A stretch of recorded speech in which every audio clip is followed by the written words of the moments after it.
Hey, what's up guys, welcome back to my channel. For today's video, I'm gonna be talking about light and how it works affecting basic shapes and apply that to a portrait to get the basic ideas. So let's get started. But first, you need to know certain things, which is light travels in straight lines, not zigzag or just curving around objects. But it also reflects on surfaces, but it still reflects and bounces in straight lines. So keep that in mind. The second thing is values, which is the lightness of a color, how bright or dark the color is. So we're gonna work on grayscale for a better understanding. And also to mention, we are working on a 2D plane. So in order to change the object and give the illusion of a 3D, we direct light on it, so we can show the form by showing light and shadows. So, without any further ado, let's get started. Now, as you can see, we have a circle, which represents a sphere that is sitting on the ground. So, I chose a light gray as a local color for the sphere, which is the original color of an object without being affected by light. Now we're gonna choose a light source and direct it to the object. So I chose an upper right direct light, and as it shows, it travels in straight lines hitting the sphere. So what actually happens is two things, which is logic. There will be a part of the sphere that is in light and another which is in shadow. And we call that the form light and shadow. What does that mean? The form light is the part that receives direct light, and the form shadow is the part that in shadow, which appears due to the shape of the form, where the light can't hit the form no more.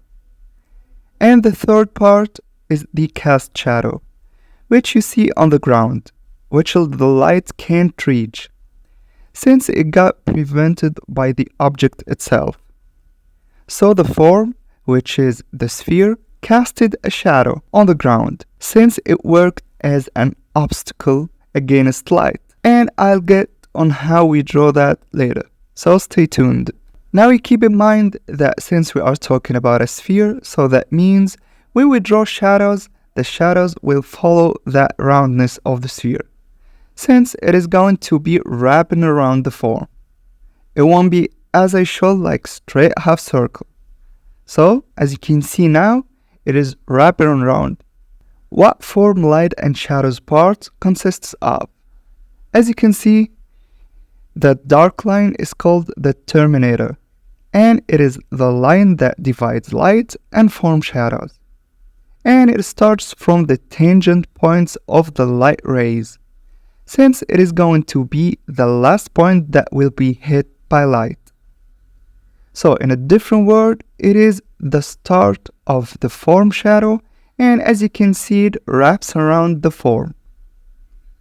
The second thing to mention is the halftones, which is actually a part of the form light, but I wanted to mention it here because when you draw the terminator, we tend to make it soft and gradient towards light, which is actually shows that shadows get faded going towards light.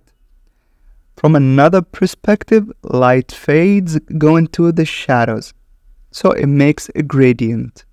Now, as I mentioned earlier, light bounces back from surfaces, so when it hits the ground, it bounces back to hit the sphere, going back and forth, causing an area on the shadow part called the reflected light. And it brightens the shadow part a little bit. Also keep in mind, showing reflected light depends on the brightness of the surroundings. So, say if the ground is bright, then the reflected light will be more pronounced. If the ground is dark, there will be less reflected light, even to none. Now the core shadow, it appears in the areas where reflected light loses strength and gets weaker, and it is beside the terminator. As you can see, reflected light is strong at the bottom of the sphere, since it is close to the ground. But when you go further up, it loses strength and gets weaker, so it will be dark area.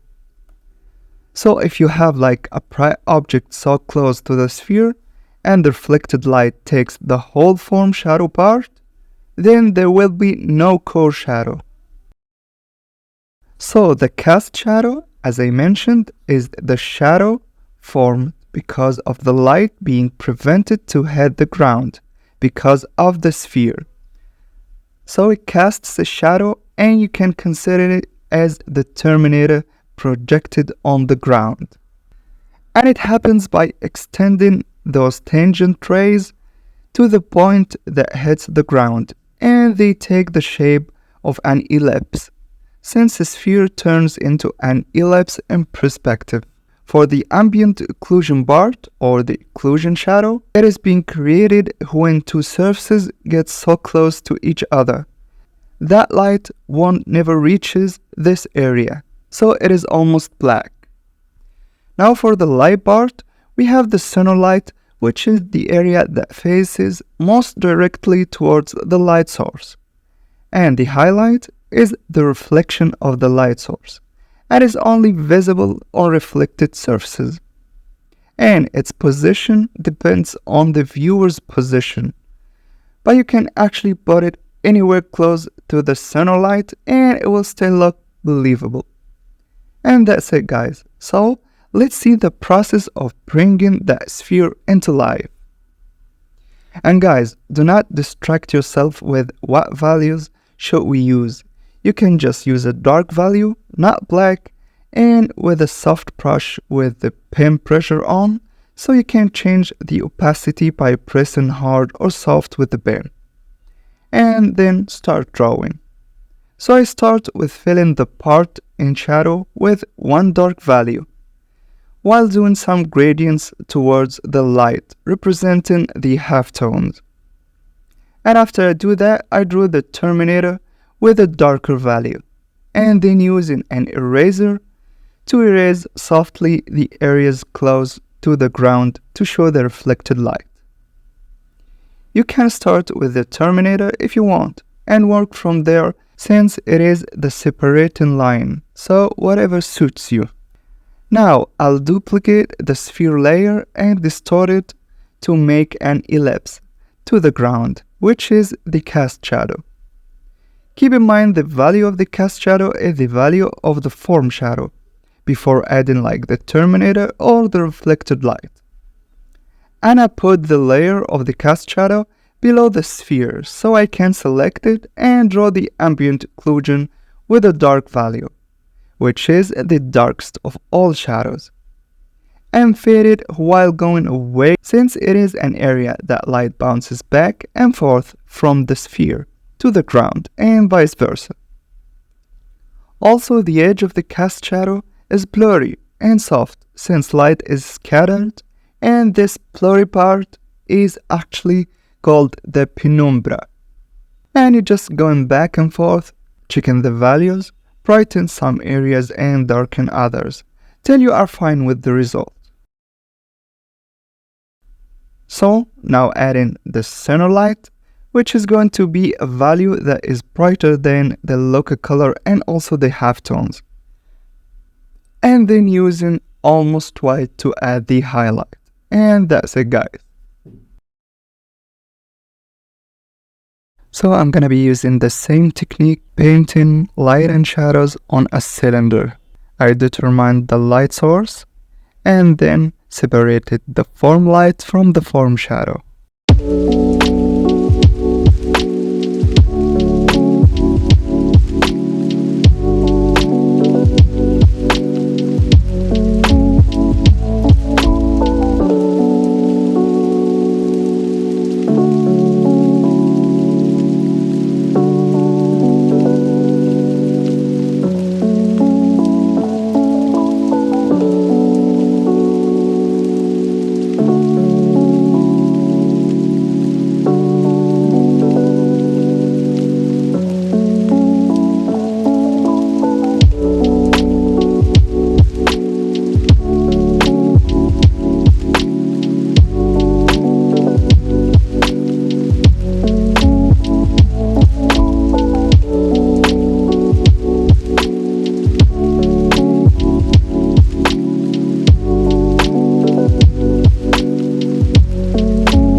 And the same goes for a portrait, but it is way too complicated than just a single sphere or a cylinder. But I actually use the head as a sphere and also consider it as a cylinder, and the planes of the head I consider it as boxes. So I'm gonna be doing like an easy demonstration of how light affects a human head. I'm not going into details, and maybe on the next video I'm gonna be showing the whole process. So again, I actually determined the light source and separated the light form from the shadow form. So the right side of the head will be actually in light, and the left side will be in shadow. So step number 1, I start with determining the terminator. And you have to actually use references to know how you determine a terminator on the human head. Since in the part of the shadow, it is going to be form shadows and also cast shadows. And I just fill the left side with a value darker than the local value of the head. Then with a soft brush, I do the halftones, which is even brighter values than the shadows itself. Again, you can consider the whole head as an actual sphere. Now I add a reflected light by erasing some parts of the shadow.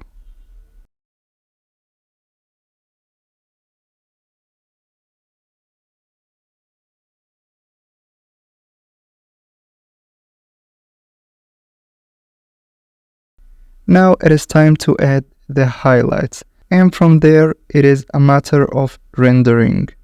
Darken some areas, brighten others, and that's it.